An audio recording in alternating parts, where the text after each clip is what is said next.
আমি এরকম অনেক ট্রেডার দেখেছি যারা বিভিন্ন ধরনের ট্রেডিং স্ট্র্যাটেজি জানে। তারা সকল ধরনের ইন্ডিকেটর সম্পর্কে তাদের খুব ভালো ধারণা আছে। টেকনিক্যাল অ্যানালাইসিসের বিভিন্ন কোর্স করেছে এবং তারা chart pattern, candlestick pattern, technical analysis paper সকল ব্যাপারে সবকিছু তারা একদম A to Z তাদের সব কমপ্লিট। তারপরেও দিন শেষে, মাস শেষে, বছর শেষে তাদের পোর্টফোলিও অলওয়েজ ডাউন। তো কি কারণে, কি একটা প্রবলেম যার কারণে আপনি সকল কিছু জানার পরেও আপনি দিন শেষে, মাস শেষে, বছর শেষে আপনি লস করে যাচ্ছেন, সেই ব্যাপারে আমি আজকে আপনাদেরকে ফুললি ধারণা দেওয়ার চেষ্টা করব। এবং আমি আশা করছি এই ব্যাপারগুলো জানার পরে আপনিও এই যে একটা লস করার যে একটা বিষয়, এখান থেকে আপনি বের হয়ে আসতে পারবেন। সেই বিষয়টা হচ্ছে ট্রেডিং জগতে, ট্রেডিং ক্যারিয়ারে সবথেকে আন্ডাররেটেড যে বিষয়টা নিয়ে কেউ কোনো সময় আলোচনা, সমালোচনা কেউ কোনো সময় করেনি, সেটা হচ্ছে ট্রেডিং সাইকোলজি। আপনি সকল কিছু জানেন, সকল কিছু বোঝেন, তারপরেও যদি লস করে থাকেন, মাস শেষে, দিন শেষে যদি আপনার লসই থাকে, তাহলে বুঝতে হবে আপনার ট্রেডিং সাইকোলজিতে অনেক প্রবলেম রয়েছে। আপনি এই ব্যাপারে কিছুই জানেন না। যদি জেনেও থাকেন তাহলে আপনি সেটা প্রপার ওয়ে ইউজ করছেন না। যার কারণে আপনি এখন পর্যন্ত লসই করে যাচ্ছেন। তো তাই আমি চিন্তা করলাম যে এই ট্রেডিং সাইকোলজি, এই আন্ডাররেটেড বিষয়ে আপনাদেরকে কিছু একটা জানানোর। যদি আপনার হাতে কিছু সময় থাকে, আমি বলব ভিডিওটি আপনি সম্পূর্ণভাবে দেখার চেষ্টা করুন। তাহলে আপনি এই বিষয়ে একটা সম্পূর্ণ নলেজ, সম্পূর্ণ জ্ঞান পাবেন এবং আপনার ট্রেডিং ক্যারিয়ারে এটা অনেক বেশি আপনাকে হেল্প করবে। এবং এটা কিন্তু অনেক বড় হবে। আমি এক ভিডিওতে এই ট্রেডিং সাইকোলজি বিষয়ে আপনাদেরকে কোনো ধারণাই দিতে পারবো না। তাই আমি চেষ্টা করব এটাকে ৫ টা অথবা ৬ টা ধাপে সমন্বিত করে আপনাদেরকে বিষয়টা বোঝানোর জন্য। তো ট্রেডিং সাইকোলজি বিষয়টা ১ম কি? আমি যদি সেটা বলি, ট্রেডিং সাইকোলজি কি? তাহলে এখানে আমার সামনে চলে আসবে যে যখন একজন মানুষ ট্রেড করতে বসে, যখন আপনি ট্রেডিং করতে বসেন, তখন আপনার মাইন্ডসেট কি থাকে? তখন আপনি কি ধরনের ইমোশন আপনার ভিতরে কাজ করে? তখন আপনি কি ধরনের চিন্তা ভাবনা করেন? আপনার মেন্টালিটি কিরকম থাকে? এবং আপনার বিহেভিয়ার কিরকম থাকে? এবং কি ধরনের ফেয়ার অ্যান্ড গ্রিডের কারণে আপনি ডাম্প এন্ট্রি এবং ডাম্প এক্সিট করেন? এই সকল বিষয়ে আমি আজকে আপনাদের সাথে আলোচনা করব। তো আলোচনা করার পাশাপাশি আপনাদের সাথে আরেকটা বিষয় আমি শেয়ার করি। সেটা হচ্ছে ডোপামাইন নামে একটি কেমিক্যাল আছে আমাদের। এটা আমাদের মাথার ভেতরে থাকে, ডোপামাইন নামে একটি কেমিক্যাল। তো এই কেমিক্যালটার কাজ কি আপনার এই জিনিসটা জানতে হবে। সাইকোলজি বিষয় যেহেতু একটু গভীরে যেতে হবে আমাদেরকে। তো এই ডোপামাইন কেমিক্যালের কাজটা হচ্ছে যখন ধরেন আপনি যদি কোনো ছেলে হয়ে থাকেন, তো আপনি যদি আপনার ক্রাশকে ফার্স্ট টাইম প্রপোজ করেন, যদি সে অ্যাকসেপ্ট করে, সেটা হোক ছেলে অথবা মেয়ে, আপনার ক্রাশ যদি আপনার প্রপোজাল অ্যাকসেপ্ট করে, তখন যে একটা ফিল, মানে যেরকম একটা খুশি মন থেকে আসে, এটার কারণ হচ্ছে তখন আমাদের মাথায় এই যে একটা ডোপামাইন নামে কেমিক্যাল আছে, সেই কেমিক্যালটা রিলিজ হয়ে, এই কারণে আমাদের ভিতর খুব একটা মানে জয় ফিল হয় যে আমরা একটা যুদ্ধে নেমেছিলাম, সেই যুদ্ধটা আমরা জয় করতে পারছি। তো ওই আপনারা এখন ভাবতে পারেন যে এই যুদ্ধের সাথে, কেমিক্যালের সাথে, গার্লফ্রেন্ডের সাথে, ডোপামাইনের সাথে এটার কি ধরনের একটা মিল? সেটা হচ্ছে একটা জুয়ারি যখন জুয়া খেলে এবং একটা ট্রেডার যখন ট্রেডিং করে, সেই জুয়ারি যখন তার জুয়া খেলতে গিয়ে সে যখন জুয়াতে জিতে ফেলে এবং একটা ট্রেডার যখন ট্রেডিং করতে গিয়ে তার ট্রেডিংটা যখন সাকসেসফুল হয়, তখন এই জুয়ারির মাথায় এবং আমাদের যে ট্রেডার, সেই ট্রেডারের মাথায় একই ধরনের কেমিক্যাল খুব বেশি পরিমাণে নির্গত হয়, যার কারণে সেই জুয়ারির সেই জুয়ার প্রতি আসক্ত হয়ে যায় এবং ট্রেডারের সেই ট্রেডিং এর প্রতি একটা নেশা চলে আসে। যার কারণে আমরা ওভার ট্রেডিং যে বিষয়টা আছে, সে ওভার ট্রেডিং করতে থাকি। সেটা লাভ হলেও আমরা ওভার ট্রেডিং করতে থাকি, লস হলেও আমরা ওভার ট্রেডিং করতে থাকি। আমেরিকার খুব বড় একটা ইনস্টিটিউটে এই বিষয়টা নিয়ে গবেষণা হয়েছিল। একটা ড্রাগ এডিক্টেড, খুব হাই কোয়ালিটির একটা ড্রাগ এডিক্টেড দের ব্রেইনের এমআরআই করা হয়, এবং একটা ট্রেডার যে সবেমাত্র খুব বড় একটা প্রফিট মার্কেট থেকে নেয়, সেই একটা ট্রেডার এবং সে একটা ড্রাগ এডিক্টেডের দুইজনের ব্রেইনের এমআরআই করা হয়। তো দুইটা ব্রেইনের এমআরআই করার পরে সেই ডাক্তারকে বলা হয় এখান থেকে বের করার জন্য যে কোনটা ড্রাগ এডিক্টেড এবং কোনটা ড্রাগ এডিক্টেড নয়। তো বিশ্বাস করবেন না, সেখান থেকে ডাক্তারের এই বিষয়টা বের করা অনেকটাই ইম্পসিবল হয়ে গিয়েছিল। কারণ দুইজনের মাথাতেই এত বেশি পরিমাণে একটা নেশা বা ড্রাগ, মানে আপনারা এই বিষয়টা দিয়ে আপনি বুঝতে পারেন যে একটা ড্রাগ এডিক্টেড এবং একটা উইনিং ট্রেডারকে আপনারা আলাদা করতে পারবেন না। কারণ দুজনেরই মাথায় ট্রেডিং ফিলোসফি, ট্রেডিং মাইন্ডসেট দুজনেরই একই রকম হয়ে থাকে। কারণ আমাদের মাথায় এত বেশি পরিমাণে ডোপামাইন এবং রিলিজ হয়, যেটা আপনাদেরকে বলে বোঝানো সম্ভব হবে না। তো তাই আমাদেরকে যখন ট্রেডিং করব আমরা, তখন আমাদেরকে কোনো ড্রাগ এডিক্টের মতো যদি আমরা চিন্তা ভাবনা করি, কোনো জুয়ারের মতন যদি আমরা চিন্তা ভাবনা করি, তাহলে আমরা কোনোদিন একজন সফল, একজন সাকসেসফুল ট্রেডার হতে পারবো না। তো যদি আমাদেরকে একটা সফল এবং সাকসেসফুল ট্রেডার হতে হয়, আমাদের চিন্তা ভাবনাও ওইরকম ভাবে করতে হবে যে আমরা ঠান্ডা মাথায় আমাদের পজিটিভ চিন্তা ভাবনা করতে হবে। আমরা নেগেটিভ চিন্তা ভাবনা করব না। হয়তোবা এখন আপনাদের সাথে আমি যে কথাগুলা শেয়ার করছি, এখান থেকে বেশিরভাগ কথাবার্তাই আপনাদের মাথার উপর দিয়ে চলে যাচ্ছে। কিন্তু আস্তে, আস্তে যখন আমি এই ভিডিওর সবগুলো সিরিজ আপনাদের সাথে শেয়ার করব, আপলোড করব, তখন এই বিষয়গুলো আপনাদের আস্তে, আস্তে অনেকটাই ক্লিয়ার হয়ে যাবে। আমি আরেকটা বিষয় আপনাদেরকে অবগতির জন্য জানিয়ে দিচ্ছি যে আমরা যখন ট্রেডিং করতে বসি, তখন শুধুমাত্র 10% টেকনিক্যাল অ্যানালাইসিস আমাদের কাজে আসে। আর বাকি 90% হচ্ছে ট্রেডিং সাইকোলজি, যে আমরা কি চিন্তা করছি, মার্কেটের প্রতি আমাদের বিহেভিয়ার কি, এই বিষয়টা। মানে আপনি জাস্ট অ্যামেজিং মানে বিষয়টা আপনি একবার ফোকাস করেন, মাত্র 10% টেকনিক্যাল অ্যানালাইসিস এবং 90% সাইকোলজি দিয়ে আপনি একটি ট্রেডিং উইন করতে হবে। তার মানে আপনি খুব ভালোভাবেই বুঝতে পেরেছেন যে এই ট্রেডিং সাইকোলজি বিষয়টা আমাদের ট্রেডিং এর জন্য কতটা বেশি গুরুত্বপূর্ণ। এখন আমি আপনাদেরকে কিছু প্রশ্ন করব। সেই প্রশ্নের মাধ্যমে ট্রেডিং সাইকোলজি এবং আপনার ট্রেডিং এর প্রতি আপনার যে কি মাইন্ডসেট, সেই বিষয়ে আপনাদেরকে একটা পরিপূর্ণ ধারণা আসবে বলে আমি মনে করছি।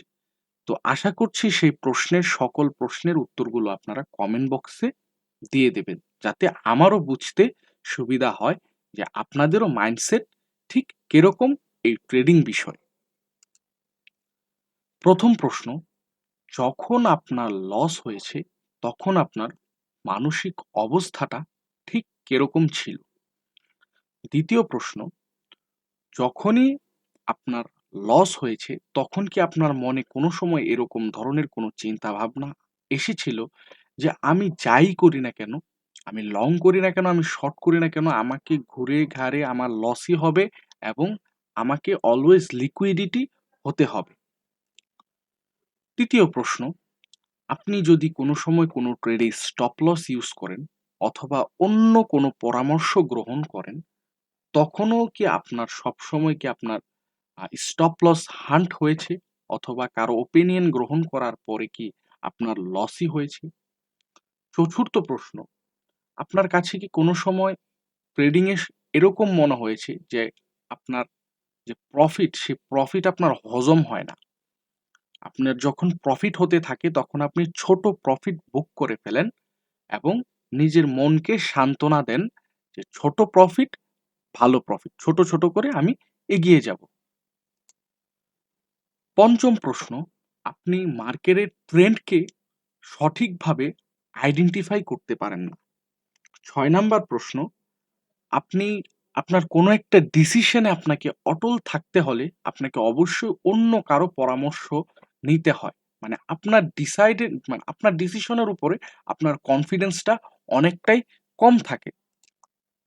৭ নাম্বার প্রশ্ন, যখন কোনো ট্রেড আপনি ক্লোজ করেন, তখন আপনি নিজের প্রতি রাগান্বিত, হতাশ, মন খারাপ বা খুব বেশি উচ্ছ্বাসিত মনে করেন নিজেকে। ৮ নাম্বার প্রশ্ন, আপনার কাছে কি মনে হয় যে মার্কেটের আপনার সাথে কোনো পার্সোনাল শত্রুতা আছে? যখন আপনি কোনো কয়েন বাই করেন, তখন সেটা নিচের দিকে যায়। আর যখন আপনি কোনো কয়েন সেল করে দেয়, তখন সেটা স্কাই রকেট হয়ে উপরের দিকে চলে যায়। আপনার কাছে কি কোনো সময় এরকমটা মনে হয়েছে যে মার্কেট একটা পাগলা ঘোড়ার মতো? যে কোন সময় কোন দিকে সে যাবে সে নিজেও জানে না। তাকে সঠিকভাবে আইডেন্টিফাই করা অনেকটাই কষ্টকর। ১০ নম্বর প্রশ্ন, আপনি কি কোনো সময় খুব বেশি রাগান্বিত হয়ে কোনো মানে কয়েনের উপর আপনি লং পজিশন বা শর্ট পজিশন বিল্ড আপ করেছেন? আর ১১ নাম্বার প্রশ্ন, আপনার অ্যাকাউন্ট কি কোনো সময় ফুললি ওয়াশ হয়েছে? মানে একবারে আপনি শেষ, আপনার ওয়ালেট 0। ঠিক যখন 0 হয়েছে তখন আপনার মাইন্ডসেট, আপনার মনোভাব ঠিক কিরকম ছিল? এই ১১ টা প্রশ্ন আমি আপনাদের কাছে করলাম। সেই ১১ টা প্রশ্নের উত্তর যদি আপনাদের কাছে থাকে অবশ্যই সেগুলো কমেন্ট বক্সে আপনারা জানিয়ে দেবেন। আমি অপেক্ষায় থাকব। আপনার সাথে কি কোনো সময় এরকম হয়েছে যখন আপনি ট্রেড নিয়েছেন তখন আপনি খুব বেশি চিন্তিত অথবা খুব বেশি খুশি অথবা খুব বেশি দুঃখী এরকমটা হয়েছে? এখন আপনি বলবেন, ভাই এটা তো স্বাভাবিক। কারণ যার টাকা মার্কেটে লেগে গেছে সে তো অবশ্যই চিন্তিত হবে অথবা খুশি হবে অথবা সাম কাইন্ড অফ আপনি বলতে পারেন নরমাল থাকবে। তো তো ট্রেডিং সাইকোলজি আপনাকে এই বিষয়টাতে সিগমা করে তুলবে। সিগমা কিরকম? ফেয়ারলেস করে তুলবে। যে যে মার্কেটে যদি আপনার টাকা লাগে তাহলে সেটার প্রবাবিলিটি হবে 50-50। হয়তোবা আপনি প্রফিট করবেন, হয়তোবা আপনি লস করবেন। মানে ট্রেডিং মার্কেটে প্রফিট এবং লস ২ টা হচ্ছে একটা কয়েনের ২ টা ভাগ। মানে আমরা যখন কোনো কয়েন যখন আমরা টস করি তখন এখানে 50-50 চান্স থাকে যে হেড অথবা টেল আসবেই। তাহলে আপনি তো বলবেন এখন যে ভাই তাহলে যদি 50-50 চান্স থাকে হেড অথবা টেল আসার, তাহলে তো এটা একটা গ্যাম্বলিং।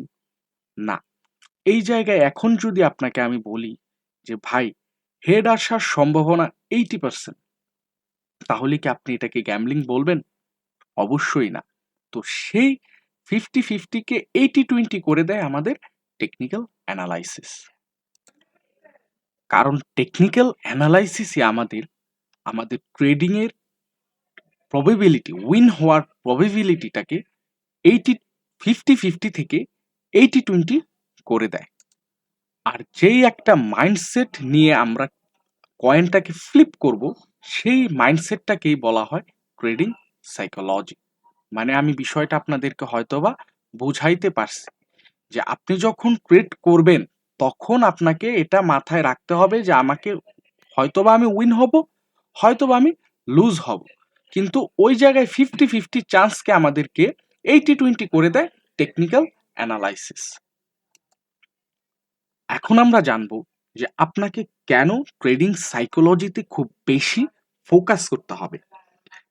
আপনি যেরকম টেকনিক্যাল অ্যানালাইসিসের মাধ্যমে খুব ভালোভাবে চার্ট প্যাটার্ন, ক্যান্ডেলস্টিক প্যাটার্ন, অন্যান্য যে মার্কেট স্ট্রাকচার, চার্টের স্ট্রাকচারটাকে যেভাবে আপনি বুঝতে পারেন টেকনিক্যাল অ্যানালাইসিসের মাধ্যমে, ওইরকমভাবেই ট্রেডিং ফিলোসফির মাধ্যমে আপনারা ট্রেডিং করার যে একটা মাইন্ডসেট, ইমোশন, তারপর আপনার ফেয়ার এন্ড গ্রিড, এই সকল বিষয়গুলোকে আপনি আস্তে আস্তে আয়ত্তে নিয়ে আসতে পারেন। ওই কথাটা তো আপনারা অবশ্যই শুনেছেন যে মার্কেটে 90% মানুষ তাদের টাকা লুজ করে, অনলি 10% মানুষ এই মার্কেট থেকে টাকা ইনকাম করে নিয়ে যায়। এটা হচ্ছে সেই 10 ভাগ লোক যারা টেকনিক্যাল অ্যানালাইসিসকে 100% প্রপারলি ইউজ করে এবং ট্রেডিং ফিলোসফি, ট্রেডিং সাইকোলজিকেও 100% ভাবে তারা মার্কেটে ফলো করে। এই ট্রেডিং ফিলোসফি আপনাকে একজন ডিসিপ্লিন ট্রেডার হতে খুব বেশি পরিমাণে সাহায্য করে। আর আপনাকেও যদি সেই 10% লোকের ভিতর আসতে হয় তাহলে আপনাকে টেকনিক্যাল অ্যানালাইসিসকেও প্রপারভাবে শিখতে হবে এবং ট্রেডিং ফিলোসফি বা ট্রেডিং সাইকোলজিকেও আপনাকে একদম প্রপারভাবে শিখতে হবে। তাহলে আপনিও সেই 10 ভাগ লোকের ভেতরে চলে আসবেন। বিশ্বাস করুন ভাই, আমি এই মার্কেটে এমন অনেক ট্রেডার দেখেছি যারা বলে যে আমার কাছে এখন মনে হচ্ছে, যে আমার কাছে লাগতেছে যে মার্কেট এখন উপরে যাবে অথবা মার্কেট এখন নিচে যাবে। বিলিভ মি ভাই, বিলিভ মি, যদি আপনি এই লাগার কারণে যে আপনার লাগতেছে এখন মার্কেট উপরে যাবে, আপনার লাগছে মার্কেট এখন নিচে যাবে, যদি আপনি এই লাগার চিন্তা ভাবনাটা করেন, মার্কেট আপনাকে এমন ভাবে লাগাবে ভাই, বিলিভ মি, এমন ভাবে লাগাবে আপনি সেই লাগানো কাউকে দেখাতে পারবেন না। আপনার কাছে কি লাগতেছে বা আপনার কাছে কি মনে হচ্ছে সেটা মার্কেটের কাছে তার ভ্যালু একদম জিরো। আপনাকে মনে হচ্ছে মনের উপর বা লাগছে ওর উপর কাজ করতে হবে না। আপনাকে আপনি কি দেখছেন তার উপর আপনাকে কাজ করতে হবে। মার্কেটে অলওয়েজ 2 ধরনের ট্রেডার থাকে। একটা হচ্ছে বুলিশ ট্রেডার, আরেকটা হচ্ছে বেয়ারিশ ট্রেডার। যারা বুলিশ ট্রেডার তারা অলওয়েজ মার্কেটে দেখে যে মার্কেট খালি পাম্প করছে, পাম্প করছে, পাম্প করছে। আর কিছু যারা বেয়ারিশ ট্রেডার থাকে তারা অলওয়েজ দেখে যে মার্কেট শুধু ডাম্প করবে, ডাম্প করবে, ডাম্প করবে। যারা সাকসেসফুল ট্রেডার তারা সবসময় ট্রেন্ডকে ফলো করে। তারা অলওয়েজ বুল মাইন্ডসেট তাদের মাথায় থাকে না। তাদের মাথায় অলওয়েজ বেয়ার মাইন্ডসেটও থাকে না। কারণ তারা একটা জিনিস মনে রাখে যে ট্রেন্ড ইজ ইয়োর ফ্রেন্ড। যদি এই মার্কেটে আপনাকে একজন সাকসেসফুল, একজন সফল ট্রেডার হতে হয় তাহলে আপনাকে সে বুলিশ মাইন্ডসেট থেকে বের হতে হবে, আপনাকে সে বেয়ারিশ মাইন্ডসেট থেকে বের হতে হবে। আপনাকে ফলো করতে হবে ট্রেন্ডকে, যে আপনার ট্রেন্ড কি বলছে। যদি ট্রেন্ড আপনার বুলিশ থাকে তাহলে আপনাকেও সাথে সাথে বুলিশ হয়ে যেতে হবে।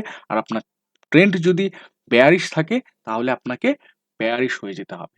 তাহলে আমরা এই ট্রেডিং সাইকোলজির প্রথম যে বিষয়টা জানতে পারছি সেটা হচ্ছে আমাদের ইমোশন কন্ট্রোল করতে হবে, আমাদের মার্কেট স্ট্রাকচার ফলো করতে হবে, আমাদের তার পাশাপাশি মার্কেটের কি ট্রেন্ড চলছে সেই ট্রেন্ডটাকে ফলো করতে হবে। তো আই হোপ প্রথম ভিডিওর মাধ্যমে আমি আপনাদেরকে অনেক কিছু শিখাতে পেরেছি। যদি এখান থেকে আপনার কোনো কিছু শেখার থাকে বা আপনার আরো যদি কোনো প্রশ্ন থাকে আপনি অবশ্যই কমেন্টে করতে পারবেন এবং খুব শীঘ্রই এই ভিডিওর ২য় এপিসোড চলে আসবে আপনাদের সাথে। তো ততদিন পর্যন্ত আমাদের সাথেই থাকুন। ধন্যবাদ সবাইকে। Happy trading.